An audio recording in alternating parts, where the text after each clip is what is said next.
Hi, my name is Emily Dieterding, and I am majoring in elementary education and minoring in special education. Today I will be discussing Objective 5 with you.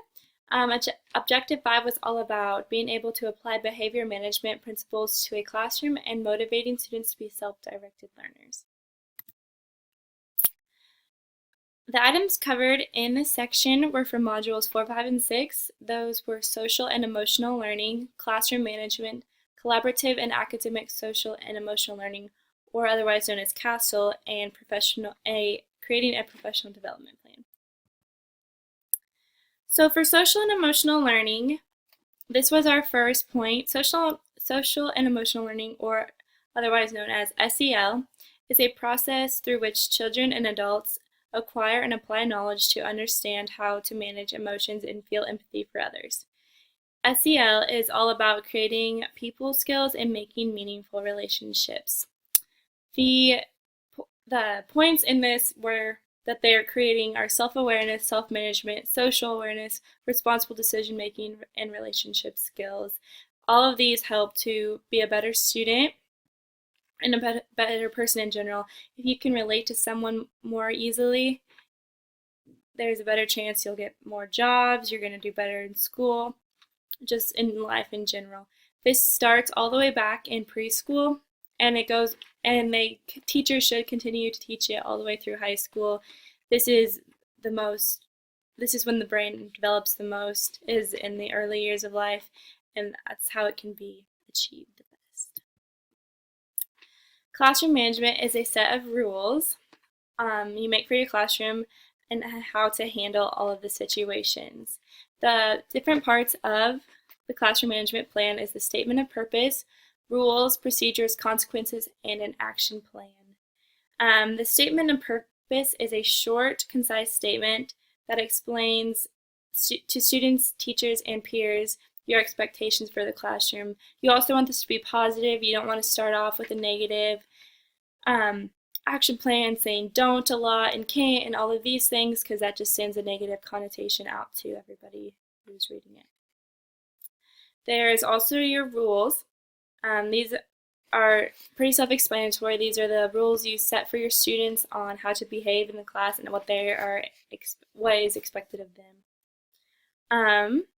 There are the procedures. These are the steps required to complete. These are the steps required to complete daily tasks in an ordinary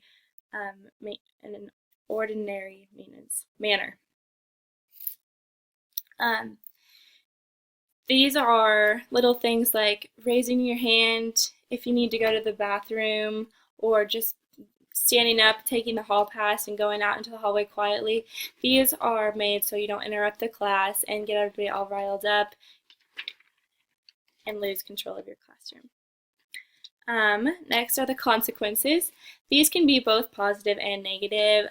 A positive consequence can be something as little as verbal praise, telling the student that they did a good job by raising their hand, asking to go do something, or maybe giving them a sticker. Or I know when I was in school, we would even do something, we would do something called Mrs. B Bucks, where if we did a good job on something, our teacher, Mrs. B, would give us $1, and at the end of on Fridays or whatever, we would take our whatever money we made that week, and we were able to buy something from the store classroom. You could either save up your money or spend it all in the week.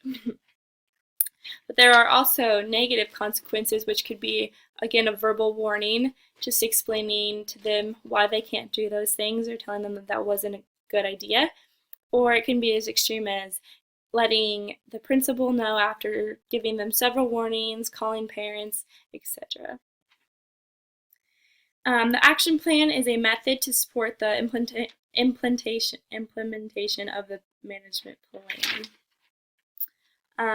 And then some tips for a management plan. We watched in a video in class about a teacher who'd always shake their student's hand and ask them a question about what they learned about the day before in class.